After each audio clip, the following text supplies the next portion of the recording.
ಇವತ್ತು ನಾನು ನಮ್ಮ ಅಮ್ಮನ ಮನೆಗೆ ಬಂದಿದ್ದೀನಿ. ಅವ್ರಿಗೆ ಮಸೊಪ್ಪು ಮಾಡು ಅಂತ ಹೇಳಿದ್ದೀನಿ. ಯಾಕಂದ್ರೆ ನಂಗೆ ಮಸೊಪ್ಪು ಅಂದರೆ ತುಂಬ ಇಷ್ಟ.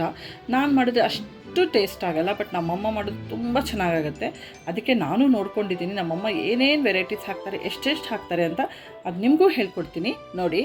ನಮ್ಮಮ್ಮ ಏನು ಮಾಡಿದ್ದಾರೆ ಅಂದರೆ 2 ಟೊಮೆಟೊ ಬೇಯಿಸ್ಕೊಂಡಿದ್ದಾರೆ, 1 ಈರುಳ್ಳಿ ಹೆಚ್ಚಿಕೊಂಡು ಅದನ್ನು ಫಸ್ಟು ತೊಗರಿಬೇಳೆ 1 ಗ್ಲಾಸು, ಈರುಳ್ಳಿ 1 ಚಿಕ್ಕದು, 2 ಟೊಮ್ಯಾಟೊ ಹೆಚ್ಚಿಕೊಂಡು ಹಾಕಿ, ಆಮೇಲೆ ಸೊಪ್ಪು ಎಲ್ಲ ವೆರೈಟೀಸು ಸೊಪ್ಪು ತೊಗೊಳ್ಳಿ.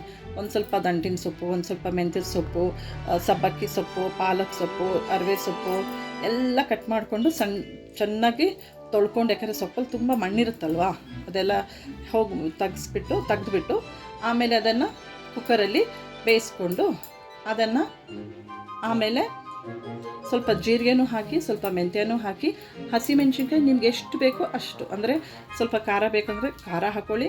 ಇಲ್ಲದೆ ನಿಮಗೆ ಹಸಿಮೆಣ್ಸಿನ್ಕಾಯಿ ಒಬ್ಬೊಬ್ರಿಗೆ ತಿಂದರೆ ಗ್ಯಾಸ್ಟ್ರಿಕ್ ಅಂತಾರೆ, ಹಾಗಾಗಿ ಇದು ರೆಡ್ ಚಿಲ್ಲಿ ಅಂದರೆ ಒಣಮೆಣ್ಸಿನ್ಕಾಯು ಹಾಕ್ಕೋಬೋದು.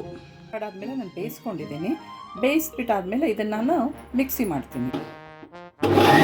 ನೋಡಿ, ಒಂದು ಸ್ವಲ್ಪ ನಮ್ಗೆ ಎಷ್ಟು ಬೇಕೋ ಅಷ್ಟು ಉಪ್ಪು ಹಾಕ್ಕೋಬೋದು. ಉಪ್ಪು ಹಾಕಿಬಿಟ್ಟು ಮಿಕ್ಸ್ ಮಾಡ್ಕೊಳ್ಳೋಣ.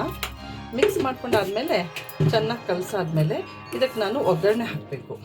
ಒಗ್ಗರಣೆಗೆ ಏನೇನು ಹಾಕಬೇಕು ಅನ್ನೋದನ್ನು ನಾನು ನಿಮ್ಗೆ ಹೇಳ್ತೀನಿ. ನಾನು ಒಗ್ಗರಣೆಗೆ ಮಸೊಪ್ಪು ಎಲ್ಲ ಬೇಯಿಸಿಟ್ಕೊಂಡಿದ್ದೆಲ್ಲ ಒಗ್ಗರಣೆ ಮಾಡಬೇಕು. ಅದಕ್ಕೆ ಈರುಳ್ಳಿನ ಸಣ್ಣದಾಗಿ ಹೆಚ್ಕೊಳ್ತಾ ಇದ್ದೀನಿ. ಈರುಳ್ಳಿ ಸಣ್ಣದಾಗಿ ಹೆಚ್ಕೊಂಡಾದ್ಮೇಲೆ ಒಂದು ಬಾಣಲಿಯಲ್ಲಿ ನೀವು ಎಣ್ಣೆನ ಕಾಯಿಸ್ಬಿಟ್ಟು ಸಣ್ಣದಾಗಿ ಹೆಚ್ಕೊಂಡಿರೋ ಈರುಳ್ಳಿನ ಹಾಕಿ, ಮತ್ತು ಬೆಳ್ಳುಳ್ಳಿ ನಾನು ಆ್ಯಕ್ಚುಲಿ ಮರ್ತೋಗ್ಬಿಟ್ಟಿದ್ದೆ ನಿಮಗೆ ಹೇಳೋದು. ಇದರಲ್ಲಿ ಮಸೊಪ್ಪು ಬೇಯಿಸ್ತೀವಲ್ವ, ಆವಾಗ ಬೇಯಿಸಿದ್ರಲ್ಲೇ ಸ್ವಲ್ಪ ಒಂದು 4-5 ಈರುಳ್ಳಿ ಹಾಕ್ಕೋಬೋದು. ನಿಮಗೆ ಇಷ್ಟ ಇದ್ದರೆ ಹಾಕ್ಕೊಳ್ಳಿ. ಒಂದೊಂದು ಸಲ ವಾರ ಮಾಡ್ತೀರಲ್ಲ, ಸೋಮವಾರ ಶುಕ್ರವಾರ, ಅವಾಗ ಈರುಳ್ಳಿ ಬೆಳ್ಳುಳ್ಳಿ ಬೇಡ ಅಂದರೆ ಹಾಕ್ಕೊಳ್ದೇ ಇದ್ರೂ ನಡೆಯುತ್ತೆ. ಇವಾಗ ನಾನು ಸಣ್ಣದಾಗಿ ಕಟ್ ಮಾಡ್ಕೊಂಡಿರೋದ್ರಿಂದ ಇದನ್ನು ನಾನು ಬೆಳ್ಳುಳ್ಳಿ ಬೇಗ ಬ್ರೌನ್ ಆಗಿರಬೇಕು, ಹಾಗಾಗಿ ಆ ಎಣ್ಣೆಯಲ್ಲಿ ಬೆಳ್ಳುಳ್ಳಿನ ಜಜ್ಕೊಂಡು ಹಾಕಿದ್ದೀನಿ. ಆಮೇಲೆ ಈರುಳ್ಳಿ ಕಟ್ ಮಾಡ್ಕೊಂಡಿದ್ದನ್ನು ಅದು ಹಾಕ್ತೀನಿ.